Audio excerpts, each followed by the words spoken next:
Nós vamos chamar o nosso último VT, eu espero que você esteja sendo aí esclarecido a respeito desse assunto. Vamos acompanhar essa última parte da entrevista do Dr. Clóvis e daqui a pouco a gente volta. Agora da Lagoa da Pampulha, próxima à Igrejinha, continuamos conversando com as pessoas para saber o que elas acham que deve ser feito com os dependentes de crack e outras drogas. Primeiro você tem que entender o problema dele, entendeu? Você não pode deixar... Primeiramente, é chegar sem violência, chegar com calma, conversar, tentar entender por que ele está naquilo ali, entendeu? Tratar o problema como só não área social, mas como psicológico também, e depois tentar de alguma maneira, carinhosamente, levar ele para um centro de tratamento. Entendeu? A primeira abordagem, primeiramente, é entendê-lo, por que ele está ali, qual que é o motivo que ele está naquele mundo, para depois levar ele para o centro de tratamento. Você acha que a espiritualidade, o apoio das instituições pode ser importante nesse processo? Muito importante, primeiramente Deus. Entendeu? A gente colocando isso no coração dele e chegando e respeitando como ser humano, com esse caminho você vai direcionando ele, abrir o coração dele para ele enxergar a realidade, ver onde ele está realmente. Porque às vezes a pessoa está no fundo do poço e não sabe que está, através de algum problema, igual eu falei no início, através de algum problema. Então, se abordar ele com carinho, com certeza vai abrir o coração e vai querer ouvi-lo. É o tratamento, né? A pessoa querer ir se tratar, né? Logicamente fica essa questão se vai, se não vai, mas sempre tratamento, né? Tem que ter um tratamento, tem que ter a questão de Deus, a questão de alguém cuidar, querer, porque do jeito que tá difícil, né? Mas eu acho que o caminho é esse mesmo, buscar Deus, buscar um local apropriado, né? As pessoas encaminhadas para fazer isso, a nossa prefeitura aqui, o governo, dá um caminho também, né? Um suporte, eu acho que é necessário. O problema das drogas é um problema sério, que hoje é um problema mundial, né? E todas as pessoas, os governos, as igrejas, as famílias, organizações não governamentais estão tentando resolver. É uma guerra grande. Há quem está, por um lado, ganhando muito dinheiro com isso, e há quem está, por outro, perdendo dinheiro e perdendo a vida por conta disso. Então, nesse meio do caminho, há uma porção de gente tentando fazer alguma coisa. As famílias tentam, num primeiro momento, lá dentro das suas casas. E não conseguindo, com conselhos, palavras, etc., eles tentam um tratamento fora. E eles têm duas opções. Ou vão para um tratamento numa clínica, ou vão para um tratamento de uma clínica ligada a uma igreja, ou que não está ligado a uma igreja. Hoje, nós temos muitas clínicas nos dois pontos. Não ligado à igreja e ligado à igreja. As clínicas não ligadas a igrejas, elas tentam somente pelas vias químicas.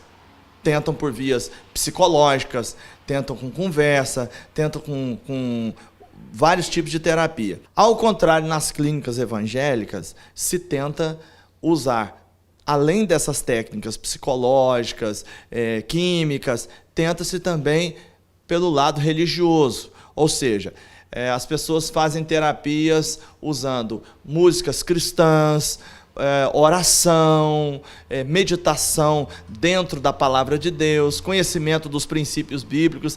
Então, são tentativas também da pessoa voltar. Mas tem uma coisa que muitas vezes não se leva em conta, e é por isso que muitas vezes não se consegue bons resultados, nem por um lado nem por outro, que é o seguinte: a pessoa precisa querer.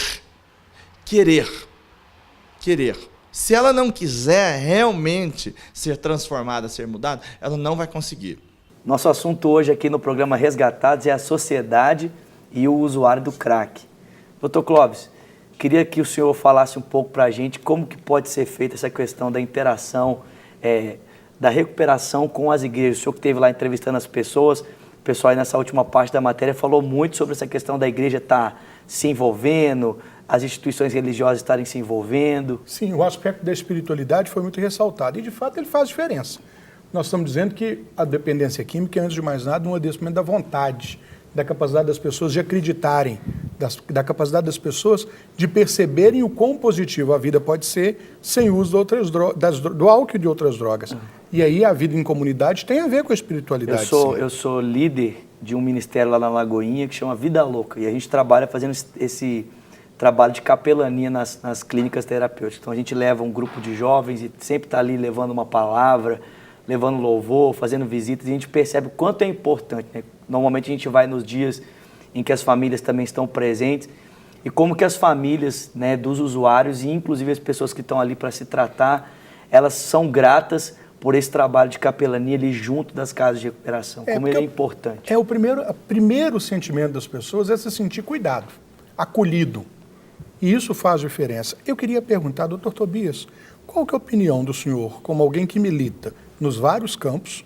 O senhor nos falou aqui da legislação brasileira que ainda altamente inadequada em alguns aspectos, sobre as questões da repressão, mas qual a opinião do senhor, enquanto um agente promotor da justiça, sobre o papel das instituições religiosas que são respostas da sociedade?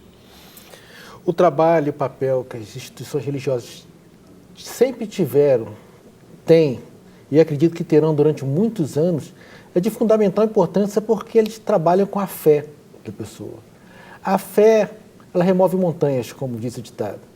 A pessoa que tem fé, ela consegue encontrar muito mais forças para conseguir vencer o problema das drogas do que muitas vezes uma pessoa que não tem fé. Isso não quer dizer que uma pessoa que não tenha fé, uma pessoa que seja um ateu, que não crê, uma pessoa que não crê em Deus, não tenha condições de se livrar do fantasma das drogas. Só que ela vai ter que buscar a sua perseverança em outros estímulos, sejam eles filosóficos, sejam estímulos de outra forma, mas estímulos que façam com que ela tenha a mesma força de vontade que a fé propicia. E isso é uma coisa muito difícil de se conseguir. Eu não concordo muito, não. Eu acho que... O Cris é o polêmico do programa. Não, eu acho, então, se a fé vai resolver tudo, então põe os presídios nas igrejas, então. Eu acho que o Estado, da mesma forma que cria um presídio, tem que criar também o Estado, os centros de recuperação do próprio Estado, não só jogar nas costas das instituições religiosas essa recuperação. Ou apoiá-las. Ou apoiá-las. Isso é um erro do Estado, que muitas vezes o Estado joga na mão das instituições religiosas e deixa que a fé se vira. Do mesma forma que fizeram com os menores abandonados na década de 80 e 70. Jogavam todos os menores na mão dos colégios internos, dos padres, e deixavam os menores se virar. Agora vou trazer o contraponto, que eu também, como pastor, eu não posso esperar também que o Estado faça tudo, né? E as igrejas fiquem de braços cruzados, quando é um mandamento que o próprio Senhor nos ensinou, que nós devemos estar envolvidos nessas áreas de defasagem da sociedade. Mas nós estamos falando também de um aspecto que o trabalhar Estado em conjunto. É conjunto, é complementar. Porque existem aspectos que o Estado não vai alcançar nunca, até porque não tem competência. Vamos pensar, por exemplo, comunidade terapêutica. É um dispositivo que a sociedade criou.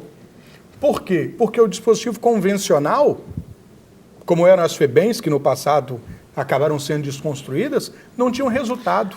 Então, fé, esperança, exercício da cidadania, tem a ver com o resultado da ajuda que se oferece. Concordo contigo. Mas não pode ser apenas a sociedade responsável. Mas vamos fazer uma análise do que eu falei. Eu não falei em termos de forma de tratamento. Eu falei sobre análise comportamental. Comportamento do indivíduo em si. Que a fé faz com que o indivíduo tenha mais forças. Não no sentido de que as igrejas têm que recuperar. Muitas vezes esse elemento que tem fé e que busca a igreja, ele se trata dentro da entidade que é da própria organização, ou seja, da própria instituição em si. Mas ele tem mais possibilidade de se tratar, ele tem muito mais força para se cuidar e até conseguir se recuperar, justamente pelo aspecto fé. Então, quando eu falo em fé em relação ao indivíduo que não tem fé ou que não acredita em Deus, eu falo sobre análise comportamental. Agora, em relação ao tratamento, é fundamental. Então, na ideia de o ateu não tem recuperação. Eu acho que ele tem recuperação, só com aquilo que eu falei. Ele vai ter que se apoiar em outras coisas. Aí entra o Estado. Através da filosofia, não, mas aí o Estado não entra em nada. Hoje o Estado não entra em nada. Não é o Estado. Estou falando da análise. Olha só, eu só quero dizer algo. Nosso programa já está quase acabando. Nosso tempo é muito curto. A gente vai marcar um segundo programa com o Dr. Jorge aqui para a gente continuar a nossa discussão. Mas eu queria deixar ao senhor a palavra para o senhor fazer as últimas considerações, por favor. Bom, eu queria dizer para as pessoas, principalmente aquelas pessoas que têm na sua família alguém que é viciado em drogas, que busquem a rede, busquem apoio do governo. Se tiverem dificuldades para poder tratar as pessoas, busquem o apoio do Ministério Público, procure o promotor da sua cidade. Tentem se apoiar de alguma forma para poder de buscar uma solução para esse problema, que é um problema que começa às vezes na família, a gente começa a perceber e a gente não quer acreditar que esse problema está surgindo. A gente percebe o comportamento que aquela pessoa está tendo, que a pessoa está se isolando, que a pessoa se tranca no quarto, a pessoa chega tarde, que a pessoa está cheirando às vezes a bebida, ou às vezes a pessoa tem um comportamento agressivo, e a gente começa a entender, começa a ver, vislumbrar a hipótese de que aquilo seja droga, mas não quer acreditar. É importante que essas pessoas busquem apoio daqueles que entendem. Se a pessoa se sente confiável em buscar ajuda dentro da sua igreja, procure seu pastor, procure o padre. Se a pessoa não tem um pastor ou um padre, procure um médico. Mas o mais importante é que eles procurem o apoio de alguém para tentar solucionar esse problema. Porque o problema não vai se solucionar sozinho. Ele vai continuar existindo. Não adianta a gente tentar varrer ele para baixo do tapete. O que a gente tem que tentar é buscar uma solução. Dr. Clóvis, com poucas palavras. Acreditar, perseverar e conquistar. Cris? Minhas palavras são cobrar.